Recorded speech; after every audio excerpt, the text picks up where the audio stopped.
bastante atual e é um problema que, assim, surgiu agora também muito em demanda das redes sociais, né. Então, antes da gente começar a falar de tudo, vou me apresentar, né, quem é essa Letícia na fila do pão que vos fala, né. Bom, então eu sou psicóloga de formação, sou bacharelada em psicologia, eu também tenho formação em coach, sou atriz e também tenho um programa na Top TV aqui de Cajamar, que é uma televisão online aqui da cidade, tá. E sou diretora técnica, responsável pela Síntese, que é a minha clínica que fica aqui em Cajamar, no Polvilho, né. Então, só para vocês conhecerem um pouco da minha jornada. Pode falar, gente. Se vocês quiserem falar, pode falar, tá? Fiquem à vontade. Sou psicóloga clínica na abordagem cognitiva comportamental, né? Então, tenho CRP ativo, quer dizer que eu atuo nessa área clínica atualmente. E também tenho formação de MBA em gestão de liderança e coaching, né? Na área de psicologia organizacional, que foi uma área que eu trabalhei também por algum tempo. Apresentando então aí o Psicologia Explica na Top TV de Cajamar, que vocês podem ver pelo YouTube, e também o podcast Psicóloga no Divã, que está disponível no Spotify. Um dos meus últimos empreendimentos foi o e-book que eu escrevi, o Manual Básico do Empoderamento Feminino, que a gente estava fazendo bastante tratativa desse universo feminino, né, da psicologia voltada para isso, para este empoderamento, nessa parte mais do feminismo mesmo, né, do empoderamento dessas mulheres. Então a gente fez, na verdade, foi uma roda de conversa que a gente fez que resultou no material desse e-book. A gente resolveu publicá-lo. Ele está disponível na Amazon também, se vocês quiserem conhecer, tá? E sou atriz tem muitos anos, não vou dizer quantos para não entregar muito, né? No Núcleo Cultural Nascem, que também é um núcleo ativista. A gente está parado aí por causa da pandemia, né? Mas também é uma das minhas ocupações. Então, essa parte de ativismo ela é muito forte dentro de mim, né? Isso para explicar um pouco a minha formação, mas também quem eu sou para vocês. Quem é essa pessoa que vos fala. E aqui estamos, né, para falar hoje sobre a positividade tóxica. Bom, acho que a positividade tóxica, ela ganhou uma visão do que vem a ser, né, recentemente na internet, mas a gente já vem observando na psicologia esse movimento há um tempo maior, na verdade, né. Então, para a gente falar de tudo, eu construí uma agenda para a gente entender o que a gente vai falar hoje, né. Então, a gente vai falar sobre o que é a positividade tóxica, da onde que vem esse termo, quando essa positividade é tóxica, então em que momento que o meu positivo passa do normal, passa do saudável, né? Como é ser uma pessoa positiva e consciente da sua positividade? Como não se tornar uma vítima da positividade tóxica, né? E aí depois a gente vai dialogar sobre por que é relevante, porque são relevantes esses saberes, né? Lembrando, pessoal, que eu falo muito e eu falo muito rápido. Então, se vocês quiserem entender melhor alguma coisa, pode me interromper, não tem problema nenhum. O diálogo é sempre bem-vindo na psicologia. E aqui dentro dessa apresentação, muito mais, porque é um conceito novo, né? Então, é normal que venham muitas dúvidas. Então, vocês podem me interromper a qualquer momento, tá? Então, vamos lá. Hoje a gente diz que positividade tóxica é uma forma de silenciar as nossas emoções e sentimentos negativos. E aí a gente vai vivendo numa harmonia que ela é falsa, né? E aí eu vou explicar um pouco a diferença mais para frente de emoções e sentimentos, mas é para a gente entender principalmente esse conceito assim. A positividade tóxica, ela não é uma positividade autêntica, ela é uma positividade falsa, né? Ela não está relacionada com o que a gente sente de verdade. A gente chama isso na psicologia de incongruência. Eu sinto uma coisa, mas o que eu exponho não tem a ver com aquela emoção que eu estou sentindo, né? E hoje eu vou explicar como funciona isso para vocês. Eu quis trazer um pouco os lugares onde mais a gente vê a positividade tóxica e os lugares onde ela mais a positividade mais é distorcida, na verdade, porque muitas vezes a positividade ela nem é tóxica, mas ela se distorce quando ela sai daquele contexto, né? Redes sociais. As redes sociais, elas são boas, são ótimas, elas nos distraem, elas prometeram nos divertir, mas a gente sabe que a gente está tendo um relacionamento não muito saudável com as redes sociais já faz um tempo, né? Então a gente já tem alguns teóricos falando sobre isso, falando sobre o quanto as redes sociais elas se assemelham para nós com drogas mesmo, né? Então, como a gente se vicia nas redes sociais por conta do reforço intermitente, que é um termo que a gente usa na psicologia, para quando a gente é recompensado por alguma coisa, né? Então, esse reforço ele vem mais ou menos quando a gente posta uma foto e as pessoas dão like, a gente fica feliz. Aí a gente posta uma outra foto, não tem tanto like, daí a gente fala, como eu faço para ter likes, né? E aí aqui a gente já começa a se desfazer da nossa autenticidade, né? Porque muitas vezes eu nem estou postando a foto para mim, eu estou postando a foto para saber quantos likes eu consigo ter. E atualmente, né, como a gente tem usado o Instagram muito como ferramenta de trabalho, isso está ficando muito ilimitado, assim, muito exacerbado, né? A gente pode perceber que as redes sociais, principalmente o Instagram, vou usar o Instagram aqui porque eu acho que ele é mais palpável, assim, para a gente entender, né? Quando a gente usava o Instagram no começo, era como se fosse um álbum de fotos que a gente queria compartilhar, né? Então a gente tirava foto de alguma coisa e postava lá e as pessoas gostavam ou não, mas a gente não tinha assim o interesse de postar algo que as pessoas viessem a gostar. A gente tinha o Instagram como uma rede mais nossa para a gente se divertir, mais uma coisa tipo, ai, postei porque eu quero lembrar disso aqui mais tarde, né? Como álbum de fotos mesmo. E aí, esse conceito se perdeu muito ao longo dos anos, né? Muito mesmo, assim, né? Então, pessoas passaram a trabalhar através do Instagram, pessoas passaram a ser vistas através do Instagram, seus trabalhos começaram a ser vistos, né? Então, muitas vezes a pessoa nem não trabalha como blogueirinha, né? Como a gente fala no Instagram, mas como eu, por exemplo, né? Expõe o seu trabalho ali para chamar a atenção das pessoas, né? Então a gente acaba fazendo do Instagram uma vitrine. E aí a gente se pergunta quando que a gente saiu do ponto A para o ponto B, né? Então, quando isso deixou de ser diversão e passou a ser uma forma do meu existir, percebe? Hoje, quando a gente fala para alguém, você tem Instagram? A pessoa fala que não, a gente fica, nossa, não, né? Você tem Facebook? Não. Você fala, como não, né? Parece que você para de existir a partir do momento que você não está presente nas redes sociais, né? E essa é uma grande problemática, porque as pessoas estão perdendo momentos, né? Estão valorizando demais o virtual e deixando de valorizar aquilo que está acontecendo no momento presente, mas também porque as pessoas elas estão modelando o seu ser pelos likes, né? Pelo que as pessoas gostam de ver ou não. A gente vê muito assim, tem pessoas no Instagram trabalhando, por exemplo, com engajamento, com como você faz para crescer, para ter seguidores. E essas técnicas, elas não são sobre você, elas não são sobre sua autenticidade, né? Elas são como você faz para segurar as pessoas ali.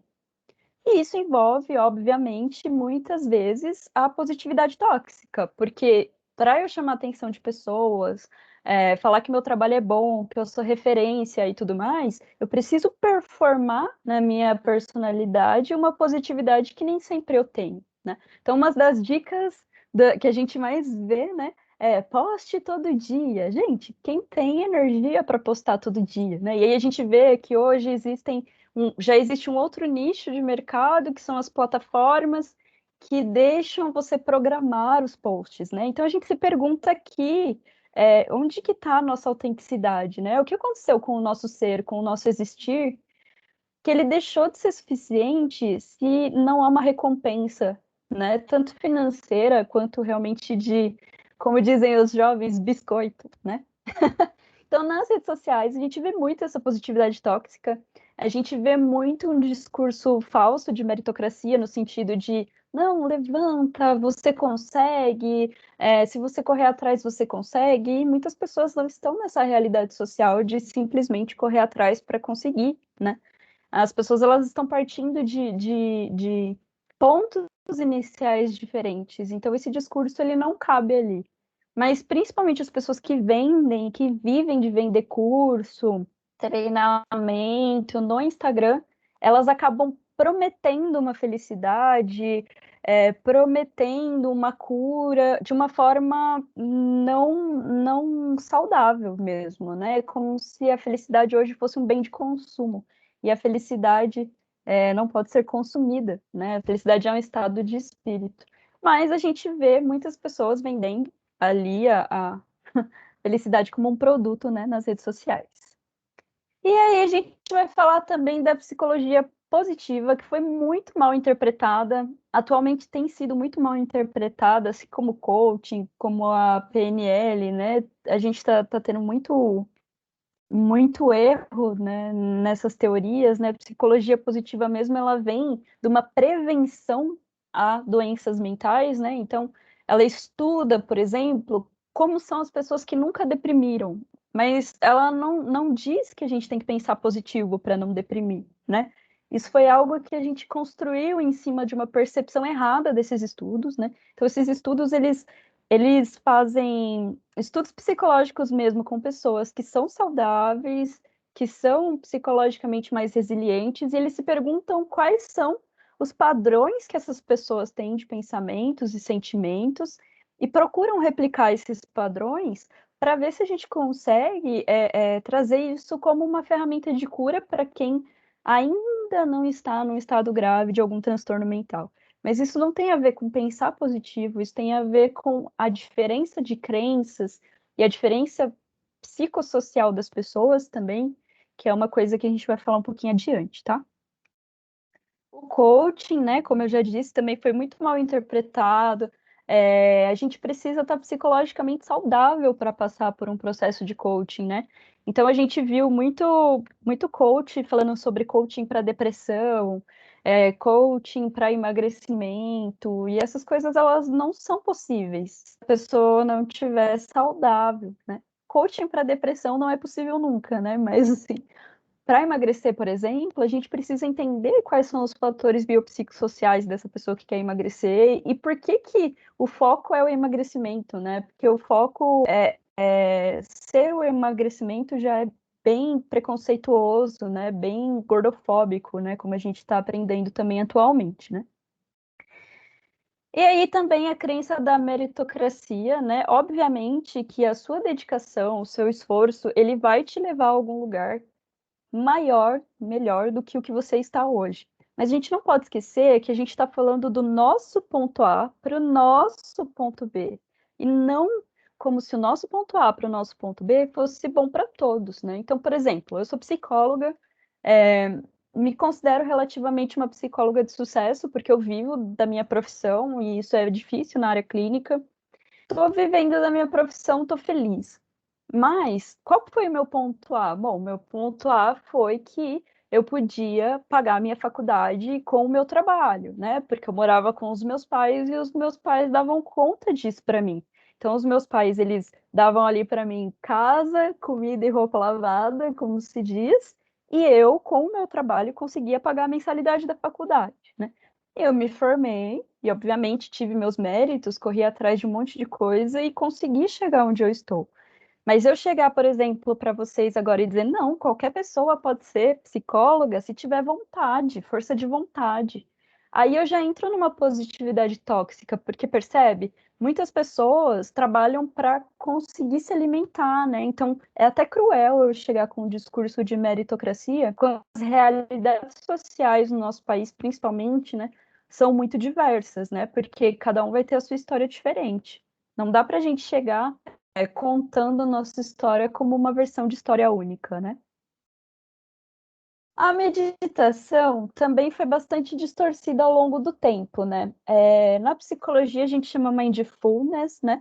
Que são as meditações de foco, mas existem meditações também de várias áreas, de várias religiões, né? Sempre existe algum tipo de meditação. A meditação é muito boa, ela tem comprovação científica, ela realmente ajuda muito nos transtornos de ansiedade e depressão. Tem estudos que comprovam, mas a gente tem visto assim um crescente movimento do tipo a meditação ser a única saída, ou a meditação tirar você dessa realidade horrível e te levar para o astral, ou a meditação te trazer uma experiência espiritual X. Bom, de novo, né? Se isso acontece com você e te satisfaz, isso é muito legal. Mas a gente não pode receitar isso para todo mundo, né? E falar, olha, tá vendo, a pessoa ali também se meditasse, né? Muitas pessoas nem conseguem ainda entrar num estado de meditação, né? E também as nossas realidades sociais vão ditar o quanto a gente é capaz de entrar num estado de meditação, né? Então, obviamente, se eu estou bem alimentada, se eu estou bem vestida, se eu estou bem protegida, posso meditar, eu posso conseguir fazer isso com a calma que eu preciso, né? Mas existem pessoas que não têm essa condição, então a gente também não pode colocar a meditação como um remédio para tudo, né? Então, às vezes eu recebo no consultório pessoas falando que mesmo meditando e tudo mais, como se a meditação fosse o remédio para tudo. E não é, né? Os gurus, gente, acredito muito realmente que eles são muito mal interpretados, assim, né? Os gurus, eles falam bastante de ego, de você abandonar o ego, de você se livrar do mundo material e tudo mais, dentro de um conceito de espiritualidade deles, né? Só que não é possível abandonar o ego quando a gente fala psicologicamente falando, sabe? Não é muito possível abandonar o ego. Inclusive, as pessoas que tentam abandonar o ego acabam na armadilha do ego mesmo assim, né? Então, só para a gente contextualizar, o que seria o ego? O ego foi um conceito trazido por Freud e diz respeito à pessoa que fala dentro da gente, sabe? Então a gente tem, meio que, segundo Freud, três pessoas que falam dentro da gente. A gente tem o id, que é mais. Ele é mais instintivo mesmo, ele é mais grosseiro, ele é menos elaborado, ele é menos político, ele é menos diplomático, ele está voltado às nossas vontades, assim, totalmente, como se fosse totalmente mimado dentro da gente, assim, todas as nossas vontades, tudo que a gente quer falar, sem filtro algum. Esse é o id, né? E a gente tem o ego, que é a pessoa que vai decidir se o id está certo ou se o superego está certo. É a pessoa que fica no meio. O superego é a pessoa que vai trazer todas as regras mais certinhas possíveis para você seguir. É a sua mãe, seu pai, o seu cuidador dentro de você, né? A gente consegue exemplificar bem fácil quando a gente pensa nos desenhos animados que tem o diabinho e o anjinho, sabe? Então, o diabinho é o id, né? O anjinho é o superego. E geralmente o personagem ou a personagem do desenho animado é que vai fazer a decisão, é o ego, né? E os gurus, eles entendem que o ego, ele sempre vai procurar autoproteção. E de fato é, né? Então, nós estamos no virtual, mas se nós estivéssemos numa sala hoje e alguém atirasse para cima, por mais que vocês me amassem, vocês iam sair correndo e assim, um na frente do outro para ver quem se salva primeiro. Este é o ego, né? O ego, ele, por isso a gente fala egocêntrico quando uma pessoa tem muito ego. O ego, ele vai te colocar sempre em primeiro lugar, visando você não sofrer. Só que a contradição é que quanto mais você tenta não sofrer, mais ansioso você fica sofrendo por antecedência. Porque aí você vai procurar coisas que você pode vir a evitar. Então, esta é a teoria dos gurus. Veja, se você desligar o seu ego por um momento, você vai parar de ter medo da vida, de gerar uma ansiedade, de criar problemas que não existem, e você vai se manter no momento presente, porque a ansiedade está te levando para o futuro. 90% dos gurus dizem isso, e isso é distorcido de uma forma espetacular, assim, né? Principalmente nas redes sociais, né? Porque daí a gente vai ouvir as pessoas falando que não, se livra do ego, é só você não se importar, se desliga dos problemas. E assim, a alienação, né, se desliga dos problemas para você não se preocupar. Essa alienação é o próprio ego, né? Então as pessoas, elas acham que elas estão saindo do ego e na verdade elas estão fortalecendo os próprios egos, né? E aí eu falo muito guru, óbvio, né, no sentido figurado para a gente entender, né? Hoje, esses dias eu estava vendo na internet que são os jovens místicos, né? Mas assim, é sobre isso, assim, né? As pessoas elas justificam algumas atitudes ou alguns erros dentro dessa teoria de que é só você não se importar que tudo vai dar certo no final. Quanto menos você ter atividade sobre aquilo, tudo vai dar certo. E aí a gente percebe que esse tipo de positividade, ela só vai servir para você se você for classe média para cima, né? Porque não tem como eu não me preocupar com problemas sociais, por exemplo, quando eu estou inserida nessa sociedade, principalmente quando eu estou inserida nas minorias sociais, né? Que nem são minorias, mas assim a gente diz, né? Então fica mais complicado a gente querer essa positividade, né? E aí, estou colocando todas essas para vocês, porque vejam, quando a gente vê essas positividades numa rede social, num livro de autoajuda, a gente se pergunta por que que a gente não consegue chegar onde essa pessoa chegou, por que que a gente não consegue essa positividade, e eu tô explicando para vocês agora por que não conseguimos, né? O Osho é um guru bastante famoso, foi, né?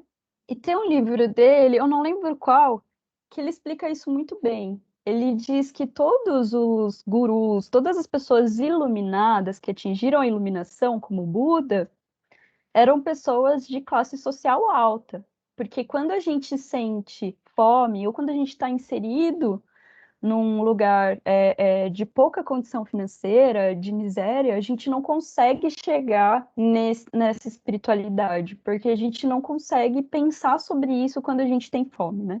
Então, vale lembrar aí que foi o próprio guru que falou. E aí, só reforçando, né, que a ausência do ego muitas vezes é egocêntrica, então a gente precisa talvez entender melhor o que essas pessoas dizem sobre a ausência do ego e se elas estão alinhadas com o que elas estão propondo, né?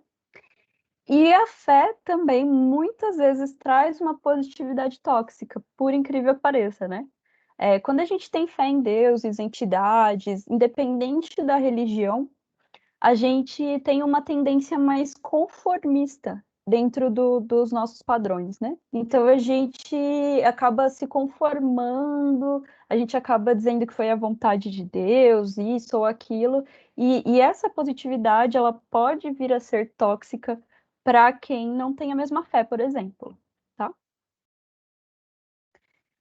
Então vamos lá. Quando que a positividade é tóxica? Afinal de contas, né? Quando a gente não racionaliza nossas emoções. Então, a gente precisa se lembrar assim, pessoal. Nós temos 5 emoções básicas. E a gente pega essas emoções. Desde que a gente nasce, a gente tem essas emoções. Essas emoções são de todos os seres humanos. E quando a gente pega uma emoção, pensa sobre ela e compreende o que ela é e dá um nome para ela, a gente racionalizou essa emoção. E aí, a partir do momento que a gente racionaliza a emoção, a gente cria um sentimento. Então, essa é a diferença entre emoções e sentimentos. Nós temos muito mais sentimentos do que emoções, porque os sentimentos são as nossas emoções pensadas, digamos assim, né? As nossas emoções básicas, elas são tristeza, raiva, afeto, medo e alegria. Então, são essas 5 emoções básicas que nós temos. A depender de como a gente aprende a racionalizar essas emoções, nós acabamos sendo tóxicos com a gente mesmo dentro de uma positividade. Vou dar um exemplo, né? Na nossa sociedade, por exemplo, o homem não chora, já dizia Frejá, né? Homem não pode chorar, que é uma grande bobagem, né? Mas na nossa sociedade é mal visto o homem que chora, né? Agora a gente está tendo discussões sobre gênero, educação de gênero, a gente está vendo que isso não é saudável para o homem. E aí eu vou dar esse exemplo do homem, mas serve para todos nós, né? A gente tem visto socialmente um número muito grande de feminicídios, né? Os homens, eles se suicidam mais do que as mulheres, né? Eles não procuram ajuda psicológica, geralmente. São dados que, se vocês jogarem no Google, vocês vão ver aí as estatísticas e são bem alarmantes. E a gente se pergunta Por que que o homem tem essa dificuldade de demonstrar vulnerabilidade, sendo que todos nós, né, sentimos tristeza, todos nós sentimos medo? Por quê? Porque quando esse homem era uma criança e ele estava chorando, por exemplo, e a gente não pode trazer o sentimento de tristeza para esse menino, porque ele vai ser um homem e homem não chora, o que que eu falo para ele? Eu falo, ai, fulano, para de chorar, que coisa feia. Ou então eu falo, ai, tá chorando porque tá com raiva, né? E não, ele tá chorando porque ele tá triste. Só que essa criança vai racionalizar que aquilo que ele está sentindo é raiva, então, percebe? Então eu tenho uma pessoa muito triste que performa a raiva como uma forma de sentimento. Ela racionalizou a emoção errada, entende? Então os homens, quando eles estão tristes, eles ficam com raiva, porque eles racionalizaram errado, certo? Ou então a gente fala, ah, é porque homem é muito mais sexual do que a mulher, né? Bobagem, a gente já viu estudos aí que comprovam que não.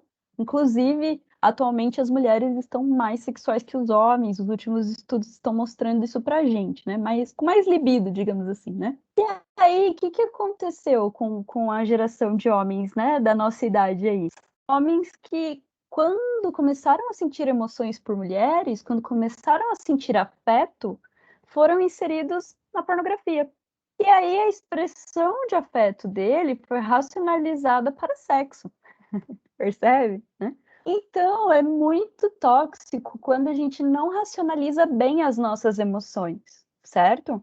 Então a gente precisa urgentemente reestruturar essas emoções mal racionalizadas, se é que a gente tem, certo? Se os nossos sentimentos não estão congruentes. Gente, isso é muito aleatório, assim, muito não palpável. Se vocês estiverem com dúvida ou tiver muito difícil de entender, vocês me interrompam, tá? Por favor. Eu quero que vocês saiam daqui entendendo essa diferença aqui, que é muito boa. Assim como as mulheres, por exemplo, dentro da nossa não educação de gênero, né? Elas são vistas como aquelas que sentem mais raiva, né? No sentido de explodir, né? Ah, a mulher é louca, né? Do nada ela guardou um monte de rancor e explodiu. Mas não é. É porque quando a mulher ela tá com raiva, quando ela sente a emoção da raiva, socialmente ela tem que ser suprimida para a tristeza. Porque as mulheres não são agressivas, diz a sociedade, certo? Então eu pego essa raiva que eu estava sentindo e suprimo para a tristeza. Eu transformo ela num sentimento de tristeza. Então eu pego uma emoção de raiva e transformo num sentimento de tristeza. Só que as mulheres, elas, né, um dia desses, né, elas não vão conseguir suprimir. E aí, obviamente, essa raiva vai vir à tona, percebe? Então a gente precisa urgente entender quais são as nossas emoções realmente para a gente ter bons sentimentos e sentimentos que se relacionam muito bem com o que a gente está vivendo de verdade. No caso da positividade tóxica, o que que a gente faz? A gente pega esse sentimento de tristeza, a gente pega sentimentos não, desculpa, emoções de tristeza, emoções de raiva, emoções de medo, e a gente diz assim: não, não, não, gente, vamos pensar positivo, vai dar tudo certo. Então tudo vira sentimento de alegria, mas não é um sentimento real, é um sentimento racionalizado errado. Portanto, dentro desse sentimento de alegria, nós teremos emoções ruins que estarão sendo suprimidas. E esse indivíduo, uma hora ou outra, né, vai ter algum transtorno por causa disso, ou depressivo, ou ansioso, entre outros transtornos que também, inclusive psicossomáticos, nós podemos desenvolver, tá, dentro dessas supressões. A gente precisa lembrar que as emoções são a força dos nossos sentimentos. Então a gente precisa entender se os nossos sentimentos eles estão de acordo com as nossas emoções ou se nós estamos fazendo isso errado. Percebe? Para o bem da nossa saúde mental.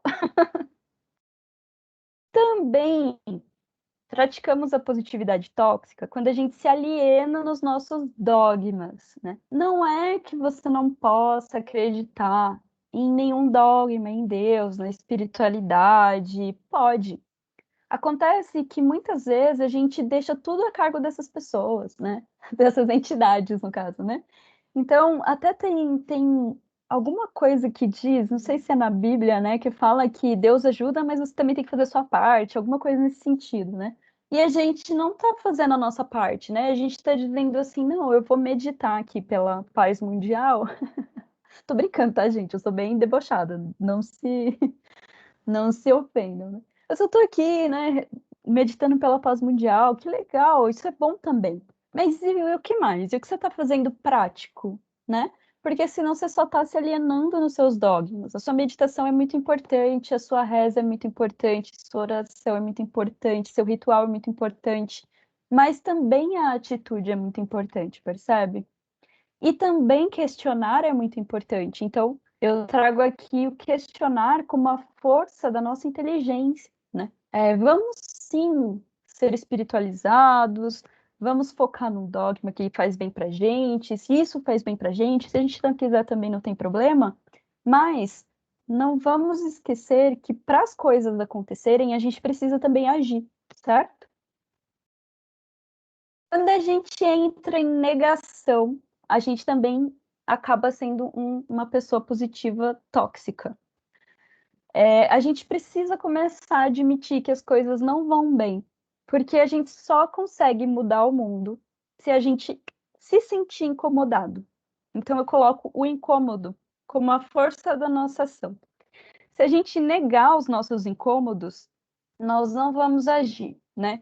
E aí a gente vai ter problemas cada vez maiores, né? Então, vamos ouvir os nossos incômodos. A gente vem de uma geração, principalmente a galera ali dos anos 80, 90 mais, 90, millennials, se é que existem aí. Gente, nós viemos de uma geração que sempre trouxe o pensar positivo, né? Como uma obrigação, assim, né? Que sempre trouxe a questão da negação do negativo, né? Ah, não, você não pode estar triste, não, bola para frente, você consegue, força. Só que é importante também sentir tristeza, é importante também a gente entender que às vezes a gente fez errado, que a gente se incomodou, ou que a gente não fez o que a gente gostaria de fazer da vida, e aí a gente volta atrás, começa a refazer, mas a gente não pode ficar nessa negação de não, é isso mesmo, né? E bem como essa imagem quis mostrar, assim, né? Não, vamos seguir o que todo mundo sempre fez, porque é isso que é certo, né? Que pena. Oi? Desculpa, o Certo? Reginaldo chegou aqui, mas já vai conectar ali. Pode seguir. Ah, tá certo. Vamos lá, então. Nós também somos adeptos, né, dessa positividade tóxica quando a gente não respeita os nossos ciclos de frustração. Parece bem pagão o que eu vou falar, mas eu acho que vocês vão entender, assim. A natureza inteira, ela é cíclica, e o ser humano faz parte dessa natureza, né? Então, quando a gente fala das estações do ano, por exemplo, a gente vai perceber que em certos momentos a árvore seca, cai as folhinhas, depois volta, aí fica mais quentinho, ela já começa a ter folha de novo, fruto de novo, e aí depois cai tudo de novo, e assim vai. A nossa vida, ela não vai chegar num patamar em que a gente vai ser feliz plenamente e isso acabou, né? Ela é feita de altos e baixos e essa movimentação caótica, ela é de toda a natureza. E nós somos parte da natureza, certo? Então a frustração, ela vai acontecer em determinados momentos. A gente vê muitas pessoas falando assim: "Nossa, tá tudo bem demais, eu acho que vai acontecer alguma coisa ruim". E de fato, as coisas boas acontecem, as coisas ruins também acontecem, depois acontecem novas coisas boas, né? A questão não é a gente nunca ter os momentos ruins, a questão é a gente saber gerenciar a nossa frustração, né? Então, nos momentos de inverno, né? O que que eu tô fazendo para quando chegar o verão, eu ter um verão mais gostoso, eu ter um momento mais quentinho, um calorzinho ali, né? A gente precisa muito aprender a lidar com os sentimentos ruins que a gente tem, né? Faz um chá, sabe? Passa um fim de semana só no sofá mesmo, tá tudo bem, né? principalmente depois que a depressão se tornou a doença mais incapacitante do mundo, a gente ouve muito uma repressão da tristeza, né? Só que a depressão, ela não é a tristeza, ela não é a doença da tristeza, ela é a doença que está relacionada à nossa não vontade de viver, à nossa falta de vitalidade. Estar triste, se frustrar, são coisas normais e que a gente deveria se abraçar, sabe? A gente deveria ter uma autocompaixão nesses momentos e entender que também faz parte do processo, não querer se livrar da frustração, né? Que inclusive a frustração é uma das nossas forças de mudança, né? Também somos tóxicos positivos quando tratamos a positividade como uma qualidade divina.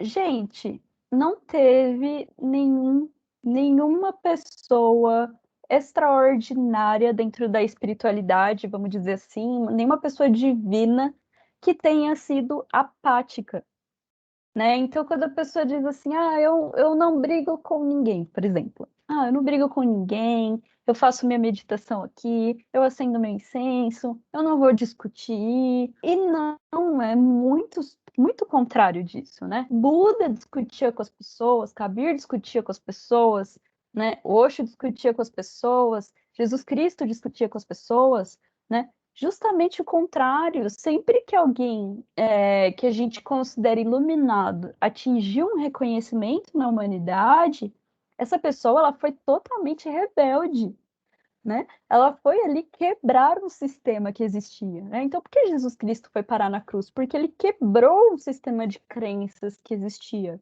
na época que ele existiu. Da mesma forma que, né, Buda quebrou um sistema de crenças, Kabir quebrou um sistema de crenças, Osho quebra o sistema de crenças, né? Então, percebam, as pessoas iluminadas, as pessoas divinas, aquelas que a gente considera como santas, elas nunca foram apáticas, muito pelo contrário. Elas foram pessoas que lutaram pelo que elas acreditavam que era certo, né?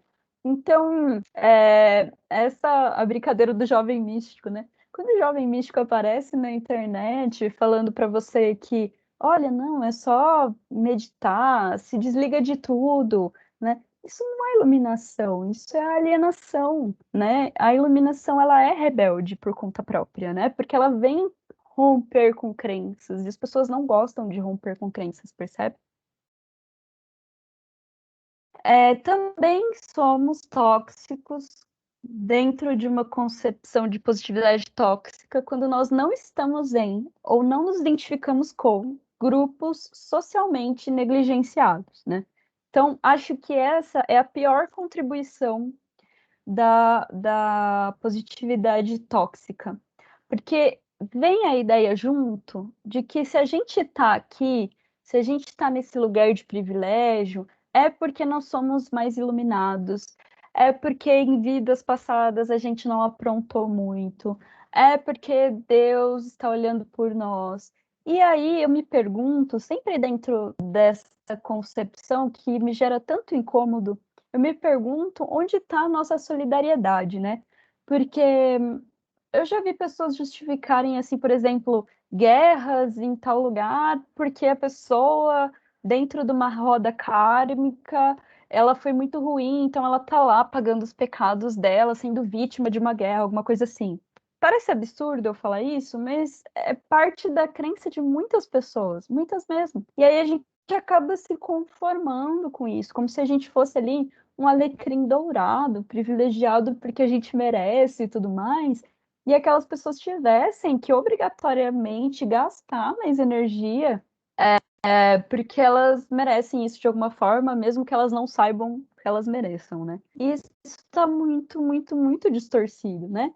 Porque mesmo que fosse assim, qual que é o papel, então, da pessoa que está dentro do seu privilégio, né? Espiritualizada dentro do seu privilégio? Não seria, então, estender a mão para as que não estão? E aí eu vejo pessoas privilegiadas falando de positividade, de espiritualidade, se colocando num lugar de, ai, gente, olha, nessa encarnação aqui eu vou só meditar porque eu já fiz por merecer para estar aqui na minha flor de lótus, né?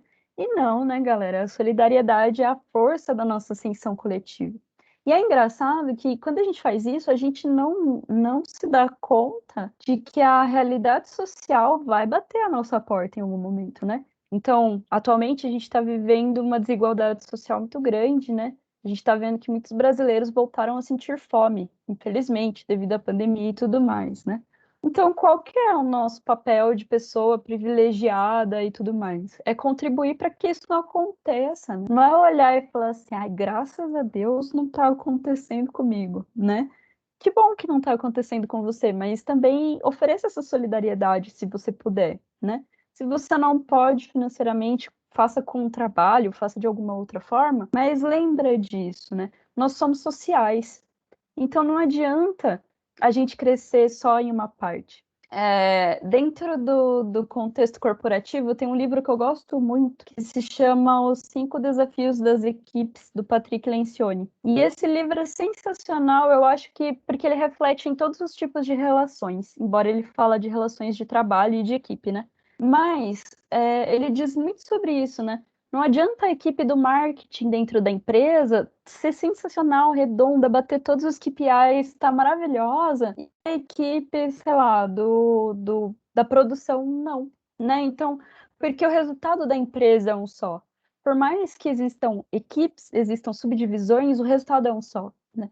E socialmente é a mesma coisa, né? Não adianta a classe A, a classe B está ok, né? E a classe C e D não. Então a gente precisa também oferecer essa solidariedade social, certo?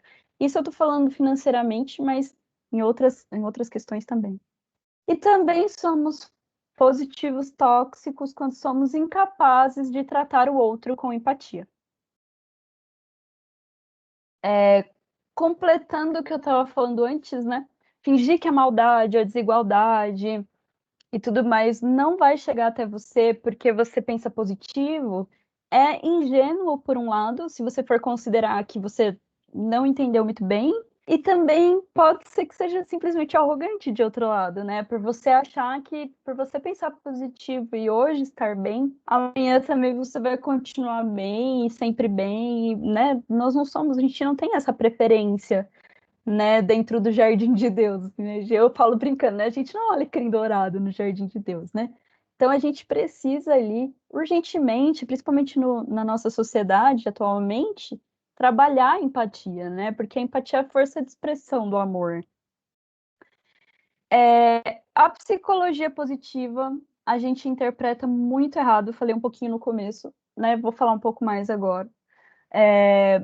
A psicologia positiva, que fala que pensar positivo, ou de modelagem de pensamentos, ou de quebra de crenças e tudo mais, ela não é um otimismo a qualquer custo, né? Esse foi o equívoco mais pesado que a psicologia já sofreu, né? No sentido não do estudo, que o estudo foi incrível, mas da interpretação do estudo, né? Então, as pessoas elas acham que a psicologia positiva, pelo nome ser psicologia positiva, ela está atrelada a pensar positivo para não sofrer, né? Já que um pensamento gera um sentimento, que gera uma ação, eu penso positivo e vai dar tudo certo. E na verdade não é isso, né? A psicologia positiva, ela focou em estudar pessoas que estavam psicologicamente bem, entender como essas pessoas pensam e funcionam e replicar isso em pessoas que não estão bem, para ver o quanto essas pessoas que não estão bem conseguem se recuperar, certo? Mas isso é feito em consultório, isso é feito com psicólogo, ele entende o contexto de cada pessoa, a infância, a realidade. Não é uma coisa tão simples quanto pensar positivo, que é o que foi colocado para a gente, né? E pensar positivo, muitas vezes na psicologia, quando a gente fala positivo, não quer dizer bom, quer dizer que tem adição de alguma coisa. E quando a gente fala pensar negativo, não necessariamente quer dizer ruim, mas quer dizer que falta alguma coisa nesse pensamento e isso deixa esse pensamento de uma certa forma, né? Então, dentro desse contexto, a gente pode dizer que pensamento positivo é um pensamento preventivo de algumas coisas, certo? E que, por prevenir, facilita o nosso planejamento de vida, né? Então, se eu já sei que pessoas que dizem que não veem sentido na vida tem ali uma propensão maior para depressão, o que eu vou ficar esperta? Quando a pessoa fala, não vejo muito sentido na vida, eu já vou trazer ali para ela um conjunto de técnicas para, primeiro, perceber se ela tem a psicopatologia e se ela não tiver, para prevenir que ela caia nessa psicopatologia, porque ela já pensa algumas coisas que podem levá-la até lá, né? Então, isso é psicologia positiva, tá? E não pensar positivo. E também somos tóxicos positivamente quando a gente não reconhece nossos privilégios. Aconteceu um fenômeno muito louco esses dias comigo, que eu estava falando para uma pessoa o quanto ela era privilegiada no sentido econômico, né? Porque era uma pessoa que ela já tinha nascido classe média alta e tudo mais, e a gente estava discorrendo sobre isso, né? Uma amiga minha, inclusive. E aí ela falou assim: não, mas eu não sou privilegiada, tudo que eu tive, eu lutei para ter. E aí eu tive que falar para ela: não, sim, mas você lutou para ter num ponto de partida que as pessoas lutam para chegar quando você nasceu, né? Então, assim, nós somos privilegiados, por exemplo, em relação aos nossos pais. Os nossos pais fizeram um esforço para a gente ter coisas, para a gente usufruir agora, né? Então, as filhas da Daisy provavelmente vão fazer muito menos esforço do que a Daisy já fez, né? Isso é um privilégio. E tá tudo bem ser privilegiado, percebe? Não tem nenhuma vergonha em ser privilegiado. A vergonha está em não reconhecer esse privilégio e, portanto, julgar os que não tiveram, né? Então, seria vergonhoso, por exemplo, dentro de um contexto de privilégio, eu acreditar que as minhas chances de ser bem-sucedida são as mesmas chances de qualquer pessoa no Brasil ser bem-sucedida, porque não é, né? Então, eu vou trazer aqui umas estatísticas para a gente desenhar isso, ficar mais claro, né? Pretos e pardos são maioria em setores com remuneração mais baixa no Brasil, certo? Então, eles trabalham mais na agropecuária, na construção civil e nos serviços domésticos. Percebam as porcentagens, né? E a gente está falando da população maior do nosso país, tá? Percebam essas porcentagens. As mulheres ganham menos que os homens em todas as ocupações, todas. A média de menos é 20,5%, tá? Essa média já foi maior. A gente está vencendo aí ao longo do tempo, mas ainda é bem ruim, né? E aí a gente discorre muito sobre essas questões de mulheres, porque falam de licença e tudo mais, mas, gente, vamos pensar assim: se você é heterossexual, mora com a sua esposa, por exemplo, não seria maravilhoso, maravilhoso, ter 20,5% a mais de renda familiar para vocês dois? Então, quando a gente fala que as mulheres elas têm que ganhar a mesma coisa que os homens, a gente não está falando só, né, de uma equiparação salarial justa. A gente está falando também de uma melhor qualidade de vida familiar, percebe? Uma mulher negra recebe 44% do salário de um homem branco, né? Então, veja, como eu posso dizer, por exemplo, que no Brasil, uma mulher negra e um homem branco saem do mesmo lugar para disputar as mesmas vagas de emprego, para ganhar o mesmo salário. E como eu chamo isso de meritocracia, percebe?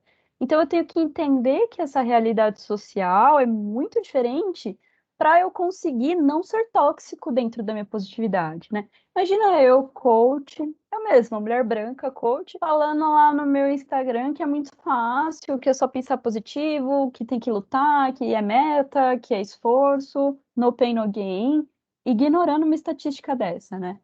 E de pensar que, além disso, né, as mulheres pretas aqui no Brasil, elas geralmente são mães solos, né? Então, a gente não pode ir ignorando essas realidades, né? Se a gente for falar da comunidade LGBTQIA+, 75% dos trabalhadores esconderam pelo menos uma vez a sua orientação sexual ou identidade de gênero no trabalho. 75%. É muita gente. 46% dos trabalhadores nunca assumiram a sua orientação sexual no trabalho. Eu trocaria essa palavra assumiram por declararam, né? Porque assumir dá uma conotação de que é algo errado. Mas eu copiei de acordo com a pesquisa certinho, então eu geralmente faço essa ressalva quando eu falo mesmo, né? Então, você imagina você trabalhar num lugar que você tem que esconder quem você é, né? Que você não pode declarar quem você é. 31% dos trabalhadores dizem que se sentiram infelizes ou deprimidos no trabalho. 20% já evitaram um evento especial em trabalho, como almoço, happy hour, uma festa de final de ano, por se sentirem constrangidos devido à sua orientação sexual. Gente, parece que é exagero, mas não é. Tem uma amiga minha que trabalha numa multinacional e ela demorou mais de 2 anos para falar que ela namorava uma mulher. Porque ela ouvia a conversa das pessoas, entre as pessoas, falando mal das pessoas LGBTQIA+, né? E, só lembrando, a gente fala isso daqui, isso tudo está relacionado à capacidade de pertencimento. Pertencimento, lá na pirâmide de Maslow, lá, a galerinha que fez administração, é necessidade básica, viu? Tá? E segundo a Associação Nacional de Travestis e Transsexuais, 90% de pessoas trans estão em situação de rua e de prostituição. No Brasil, é muito, muito, muito difícil uma empresa abrir as portas para pessoas trans. Muito difícil. Essa realidade está sendo mais discutida agora, está tendo uma visibilidade agora. Algumas empresas têm programas de diversidade para fazer a inclusão das pessoas LGBTQIA+, e para trazer pessoas trans para o mercado de trabalho, mas mesmo essas pessoas se capacitando, elas não conseguem entrar no mercado de trabalho. Esta é uma realidade, tá? Então, somos privilegiados, somos. Então, a gente não falou ainda, último grupo, né, das pessoas com deficiência, né? Como a gente vê as pessoas com deficiência? Então, a gente tem 7 milhões de pessoas com deficiência aptas ao mercado de trabalho, mas apenas 7% delas estavam registradas em emprego formal. Por causa de uma coisa que a gente chama capacitismo, né? A gente tem a ideia de que uma pessoa com deficiência não é capaz de fazer algumas coisas. É uma ideia totalmente preconceituosa nossa, mas que também a gente acaba alimentando esse preconceito por falta de convivência com essas pessoas que são ali segregadas, tá? Então, precisamos urgentemente reconhecer os nossos privilégios, porque se a gente reconhece o nosso privilégio, a gente consegue trazer inclusão. A gente consegue falar, cara, a gente precisa incluir essas pessoas, porque essas pessoas merecem chegar onde eu cheguei também, certo?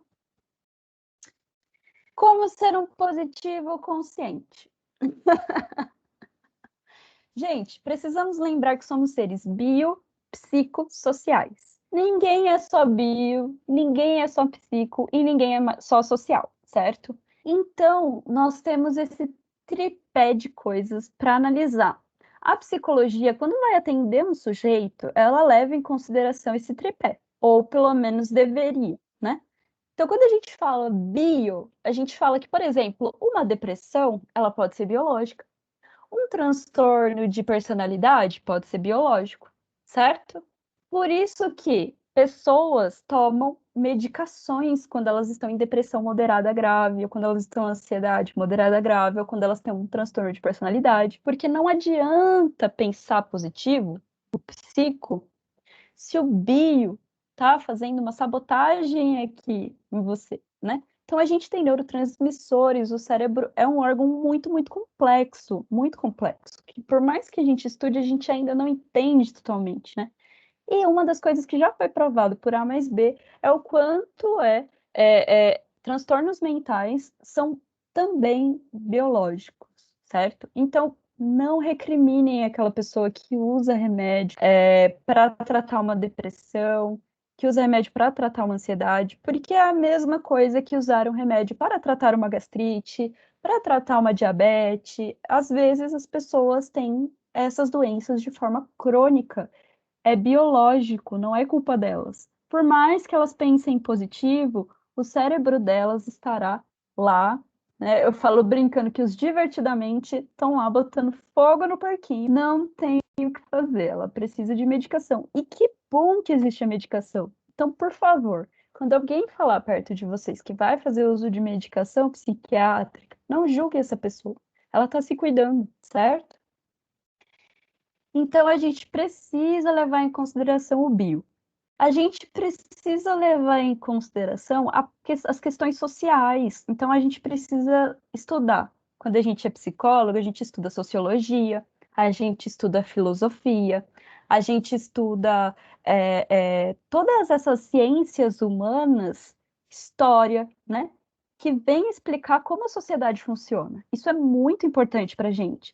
Porque não adianta eu pegar uma pessoa de realidade diferente da minha e fazer o mesmo tratamento psicológico que eu tive se a realidade dela é totalmente diferente, percebe? E o psico é a única coisa que a positividade tóxica leva em consideração. E é um psico bem raso, né? Porque é um psico trabalhado em pense positivo, seja positivo, não desanime. E isso nem é tão psico assim, tá? Psico é muito mais complexo que tudo isso. Mas só para a gente entender, então, a nossa positividade tóxica, ela sempre leva em consideração somente esse pilar e de uma forma simplista. E não dá para a gente ser um em saúde mental, ter uma mente agradável, se a gente não leva em consideração a nossa biologia, a nossa sociedade e os nossos processos psíquicos, beleza? Precisamos entender que sofrer é normal. Recentemente, a gente tem uma sigla chamada FONO, é uma sigla em inglês, que vem de Fear of Normal. A FONO ela não é uma psicopatologia em si, mas ela é um conjunto de comportamentos que a gente está observando, principalmente na geração Z, nos jovens, que tem medo de parecer normal. O normal virou medíocre para essa sociedade, né?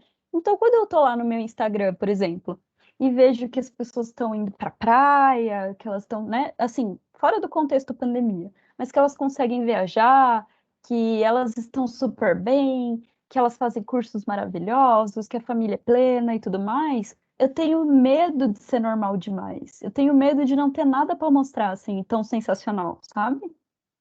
A fono está muito associada às crises de ansiedade que os jovens estão tendo agora. Então, eu achei interessante trazer para vocês, né?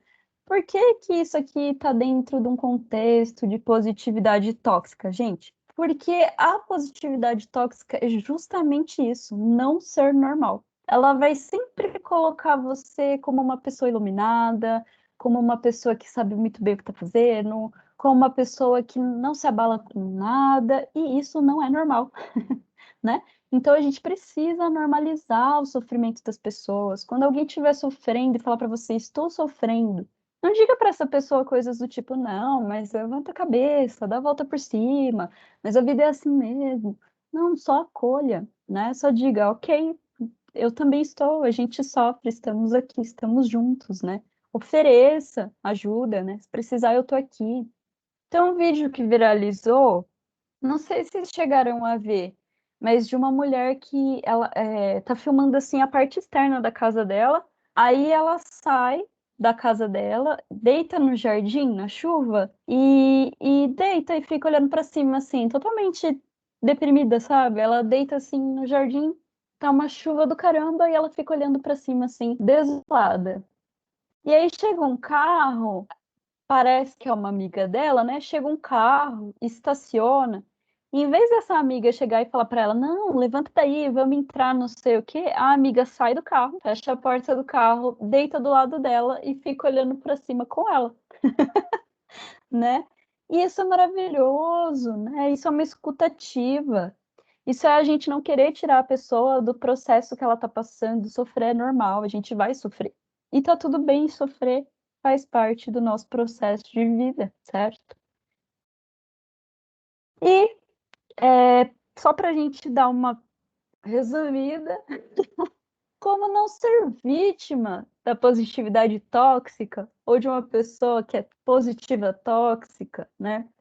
Eu trouxe aqui algumas coisas. Acho que primeiro a gente precisa normalizar a psicoterapia, porque ainda hoje a gente sofre muito preconceito a respeito da psicoterapia, né? O pessoal brinca, fala que você vai pro psicólogo quando você é doido, ou fala que você vai quando você não dá conta sozinho, que você é fraco. E a psicoterapia, muitas vezes, né? Lembra da psicologia positiva? Lembrem da psicologia positiva nesse contexto.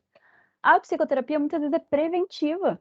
Muitas vezes é preventiva, né? Então normalizem a psicoterapia, ofereçam a psicoterapia, levem a palavra da psicoterapia, certo? A psicoterapia ajuda demais, demais. Todas as pessoas, as que estão em sofrimento e as que não estão. Não deixe que invalidem as suas emoções. Se você tiver um dia numa situação de fragilidade, falando de um sentimento seu, com quem quer que seja, não deixe essa pessoa invalidar suas emoções. Ah, mas não é bem assim. Não, mas você tem que pensar positivo. Mas vai dar tudo certo. Não deixe que isso aconteça. E explique para essa pessoa, fala, olha, não invalide isso que eu estou sentindo. Eu tô triste, tá tudo bem eu estar triste, né? O que a gente vai fazer a partir dessa tristeza? A tristeza é um incômodo importante para eu mudar algumas coisas ou para eu pedir mudanças para mim. Racionalize seus sentimentos com congruência. O que isso quer dizer? Se você perceber que você está tendo um sentimento extremo, por exemplo, que você está chorando, tenta perceber onde no seu corpo é esse choro. Esse choro é de tristeza? Esse choro é de raiva mesmo? A maioria das pessoas falam para mim assim: nossa, quando eu estou numa discussão, eu tenho vontade de chorar de raiva. Mas não é de raiva. Se a gente for parar para pensar que na maioria das vezes essas discussões machucam essa pessoa, né? Então são discussões que desmerecem essa pessoa em algum momento, né? Então você não tá chorando de raiva, você tá chorando porque se sente injustiçado, você tá chorando porque você se sente triste com essa situação, né? Então normalizar a tristeza. Tá tudo bem a gente ficar triste, a gente ser vulnerável, a gente ser sensível a algumas coisas, tudo bem chorar, gente, né? Tenha autocompaixão, se acolha nos dias frustrantes. Não vai ter um dia frustrante e falar, vou fazer faxina, ou ter um dia frustrante e falar, eu vou sair de casa, eu vou para uma balada, eu vou para uma festa. Não, você está tendo um dia frustrante, tá tudo bem, faz um chá, faz uma bebida quente, come alguma coisa gostosinha, deita na sua cama, fica debaixo do cobertor, ouve uma musiquinha, chora se precisar, se acolhe, sabe? Não se força a sentir uma coisa que você não está sentindo. Aprenda a lidar com a frustração. O sentimento de frustração é algo muito difícil, principalmente para a geração Z lidar. E assim, gente, frustração faz parte da vida, a gente precisa aprender a lidar.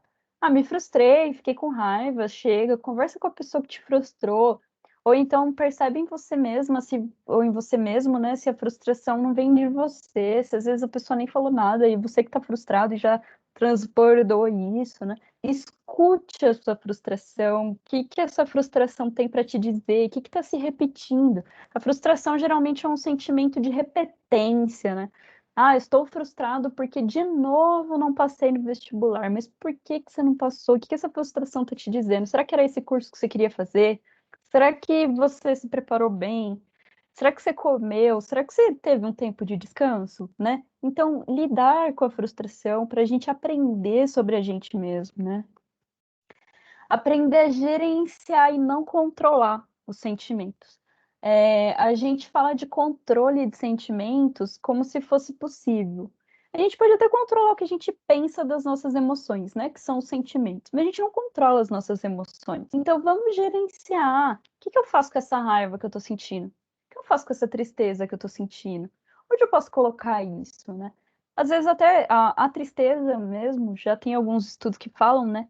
É super potente para processos criativos. Então, os dias que eu estou mais introspectivo, que eu não quero falar com ninguém, no que eu estou pensando? Como que eu posso direcionar esses pensamentos para algo criativo, para algo que vai me dar um retorno gostosinho?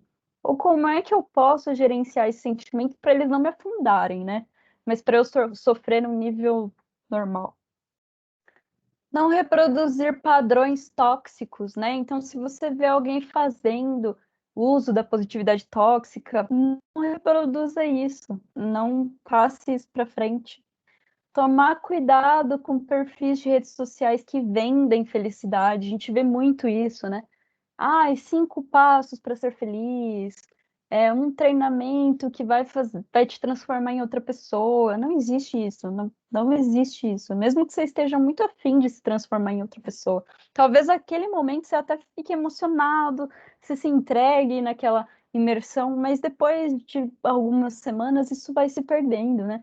Então, se você quer mudar, se você quer se transformar, faz uma psicoterapia, aceita o desafio, vai devagar. Você demorou alguns anos para ser quem você é, você vai demorar alguns anos para desconstruir o que te faz mal, tá tudo bem, né?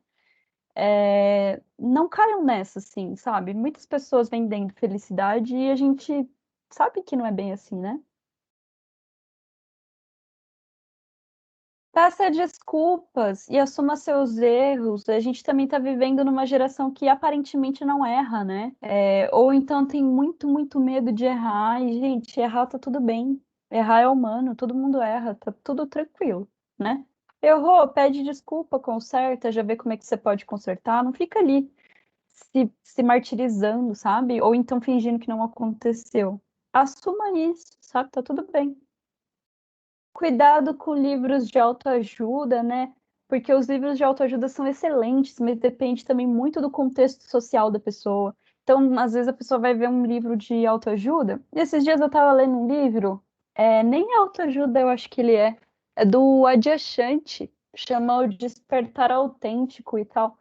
E assim, bem legal o livro, porém, assim, bem legal para um homem branco, heterossexual, porque assim, não atinge outras camadas da sociedade, né?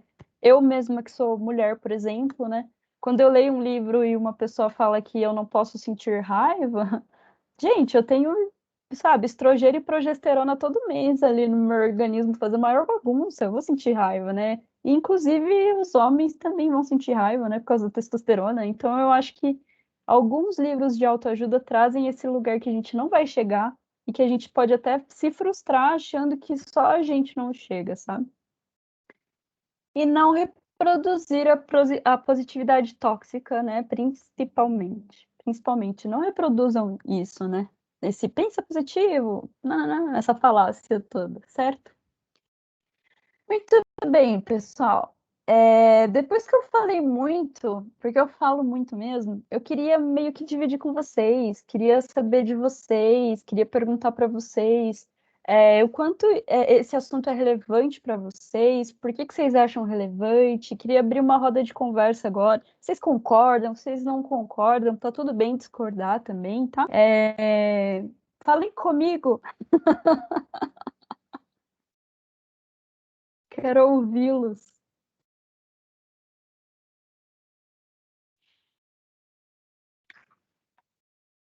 Gente, vocês estão aí? Oi? Oi. Aê!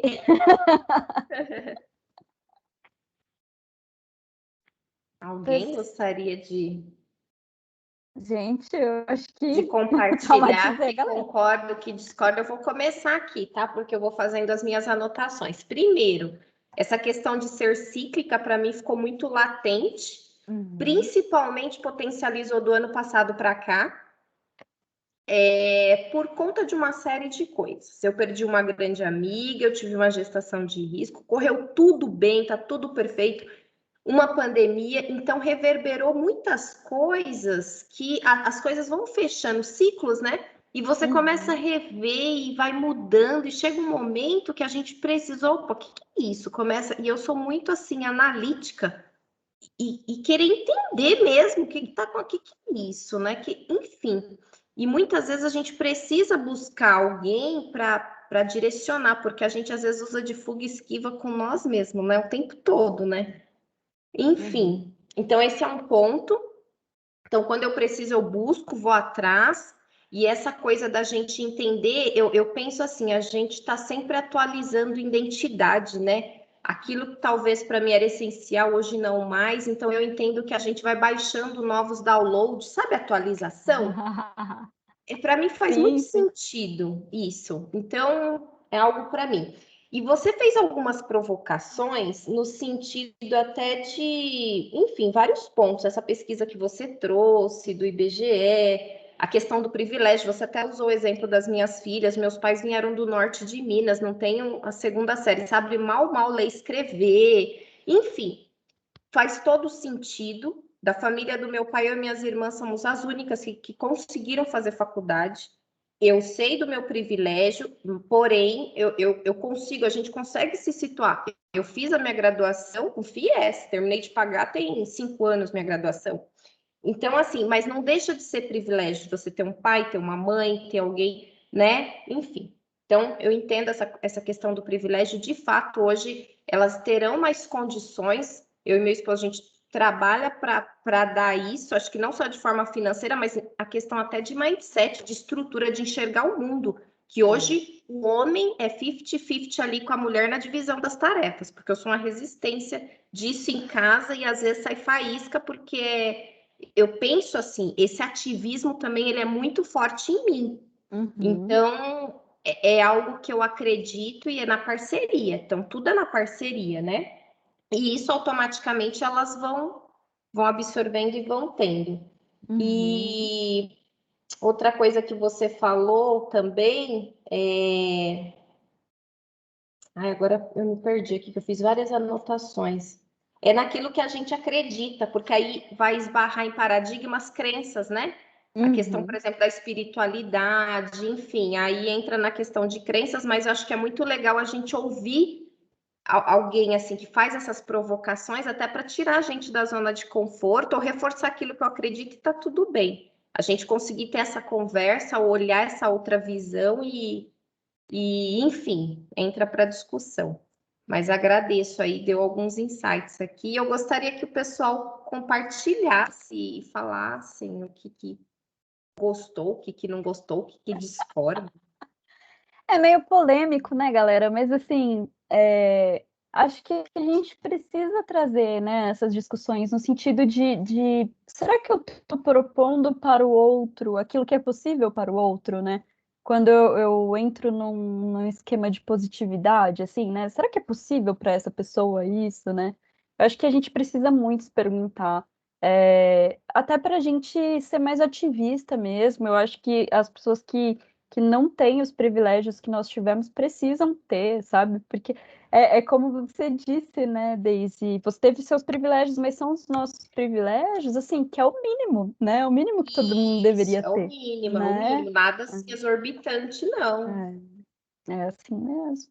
Né? Então, eu acho que a gente precisa trazer muito essa positividade, esse conceito de positividade tóxica, para a gente não injustiçar as outras pessoas, né? Para a gente não.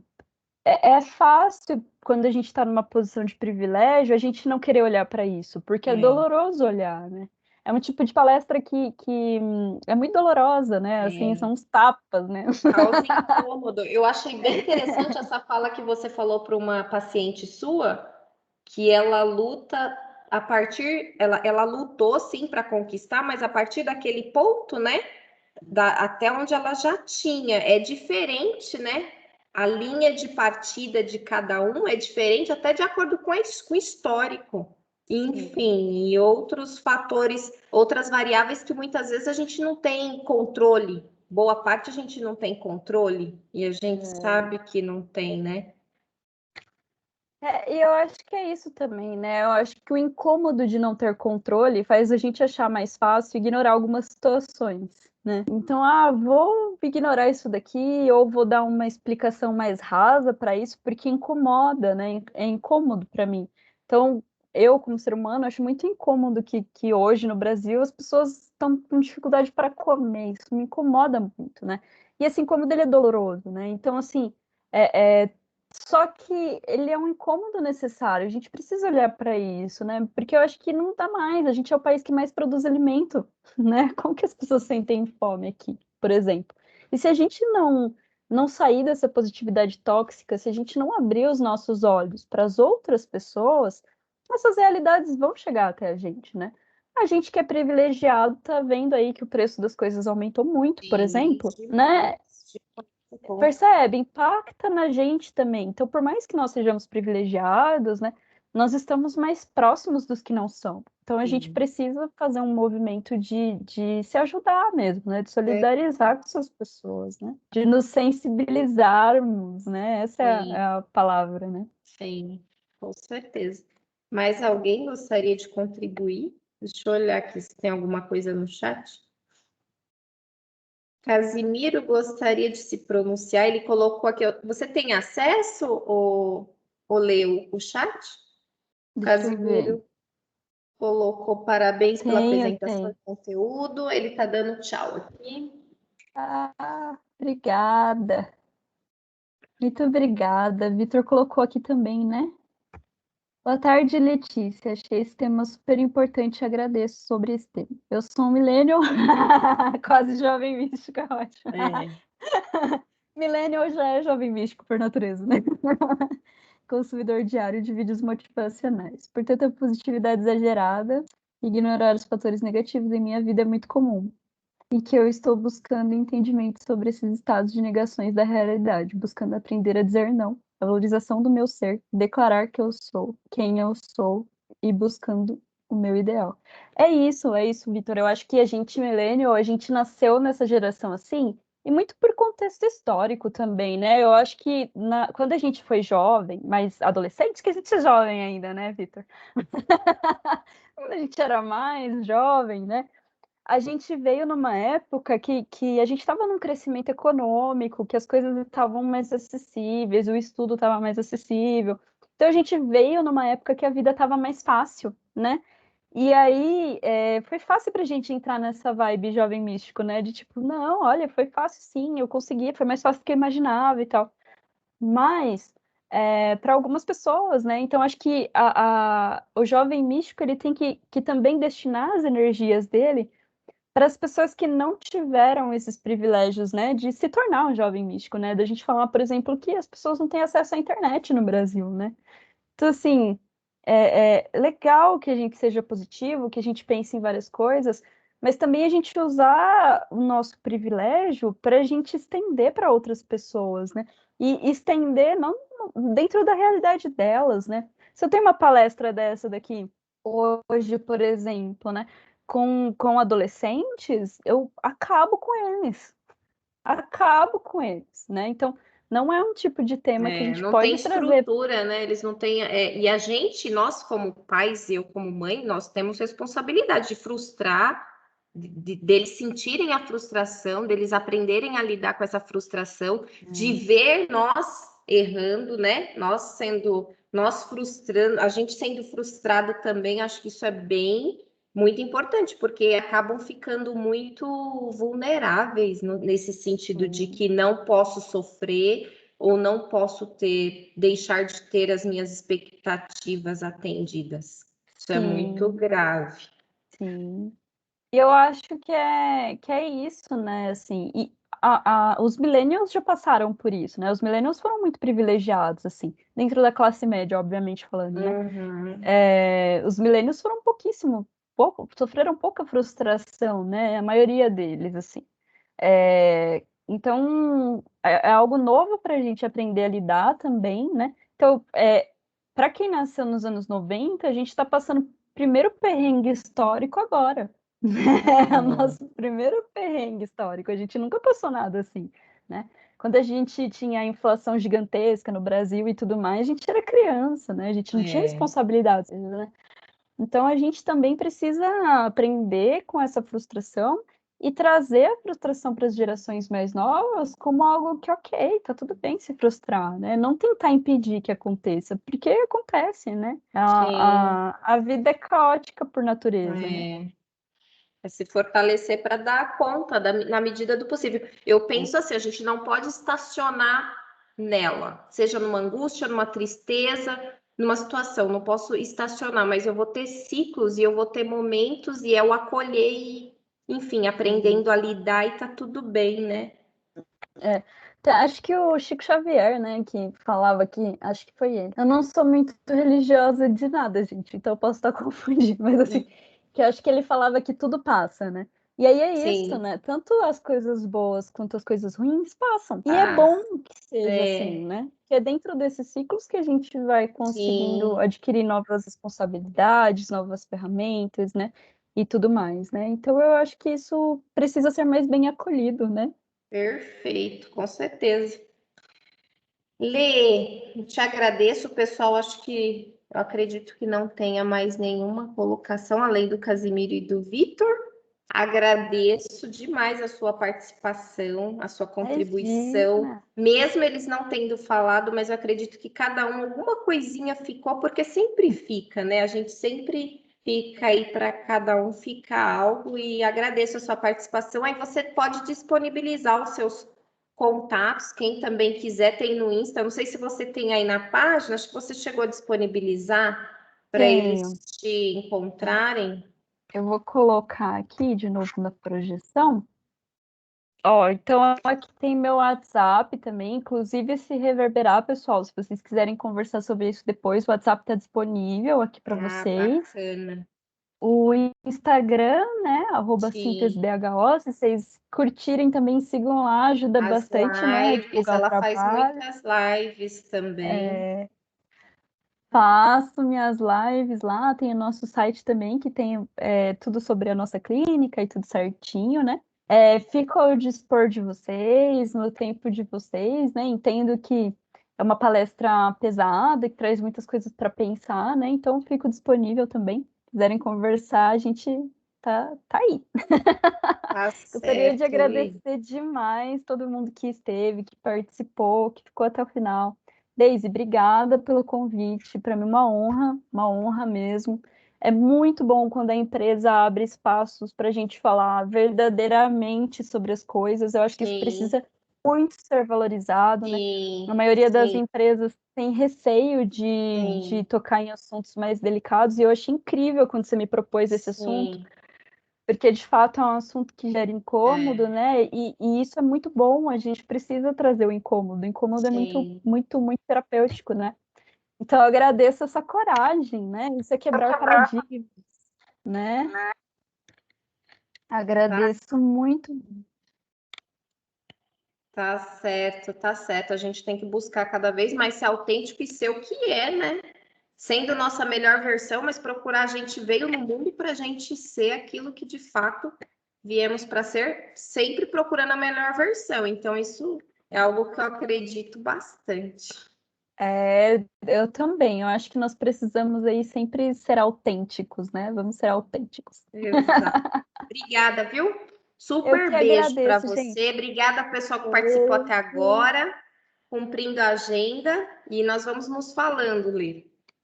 Agradeço muito, viu? Beijo para todo mundo. Obrigada. Tchau, tchau. Tchau. Tchau, tchau.